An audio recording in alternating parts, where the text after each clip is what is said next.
Ladies and gentlemen, hey, hi, how you doing? Welcome back to the channel. Thank you so much for stopping by. Today we have even more gameplay details for the season 2 update thanks to a brand new blog from Call of Duty. So we're just gonna dive right into it. We got details on the Gulag, on the AI, Ronin's events, all sorts of stuff here. So Battle Royale overview. We've got the Ashika Island debut with Resurgence, obviously 1v1 Gulag, new stuff to go over here. So first up, we're gonna have obviously the Isle of the Sea Lion. That's essentially what it is known as. That's what Ashika stands for. Basically, it's compact, it's medium sized, plenty of POIs. Obviously, we've learned plenty about this. We do have brand new details on Resurgence though here. Not gonna lie, NBA trade deadline's also going on, so I'm all over the place. But we have some interesting updates here. Playlist updates throughout season 2 will feature Resurgence in solos, duos, trios, and quads. So officially confirmed now, Resurgence will have all squad sizes for that. It'll probably vary depending on the weeks. I'm not sure if we're gonna have, Battle Royale with everything there, or if it'll just be 1 week it's quads, 1 week it's trios. We're gonna have to wait and see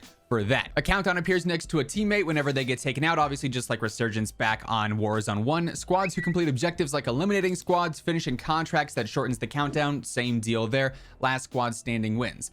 Move is 1, intel advantage. Eliminating any member of an enemy team temporarily reveals their squad mate's position on the TAC map. So there was a lot of questions regarding if it was going to be like Resurgence back in Warzone 1, where if you took somebody out, you got their UAV ping so you could play more aggressively. And yes, that is going to be the case. So if you take somebody out, you'll still get that ping on the minimap, but also then if you end up getting taken out and you go back to your dog tags, as we talked about earlier, every time somebody gets taken out, they drop dog tags. If you reclaim those, that also gives you a mini UAV ping as well. So there's a couple of different ways to actually get those mini UAV blips to show up in Warzone 2 Resurgence here. So definitely interesting there. If your squad members are down, prioritize your life so that they can redeploy. Doing contracts, all that stuff, looting is going to end up helping reduce that timer. The restore honor, this is what I was just talking about there. So once per match, players who fall on the island will drop a dog tag. If you or one of your squad mates picks up that dog tag, you'll get cash and a UAV ping. So exactly what we just talked about there.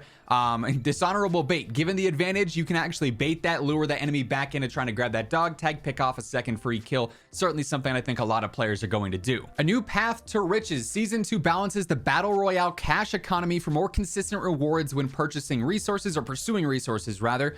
The cash payout for completing contracts has been reduced, while the minimum cash value is now been increased to 800 and cash registers up to 500. So no more $100 stacks to be found. It's going to be these increased values across the board. So I like that. Regaining and everything there is going to be a lot easier.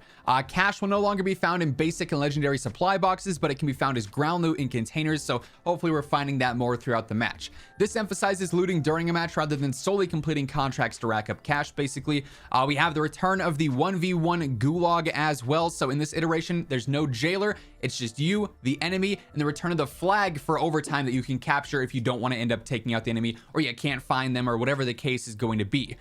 We obviously have some changes to the Gulag as well. Gulag loadout also includes lethals and tacticals. Be sure to use that. More cash. The Gulag now spawns cash as ground loot to reward players who move around. If you can stall, you can actually end up getting plenty of cash to redeploy, so that's nice and solid. And if you win the Gulag, you get more of a cash payout as well, so a little bit of regain help there. More coming to Ashika Island throughout the season. So the new contract, search and seizure, we've talked about that as well. It's going to start up and basically you can go through and get to the locations marked on the minimap. We also have data heist happening in season that was sort of detailed a bit within the initial blog as well, where you have to go in and hack certain intel pieces as well.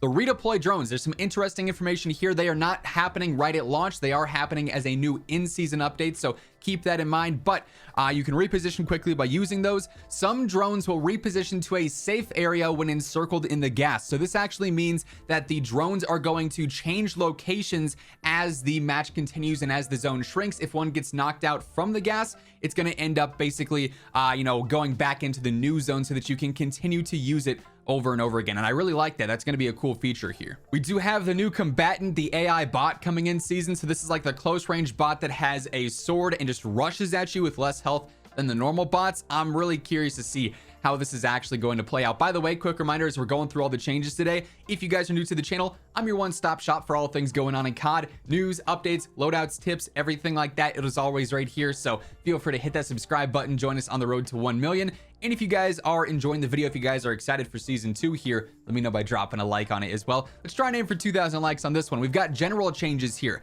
Faster looting and the streamlined backpacks. So we no longer have containers with loot within them. It's going to spill out onto the ground just like back in Warzone 1. And then there's no medium and large backpacks. Everyone has a small backpack, which also takes out the ability to carry a third weapon as well.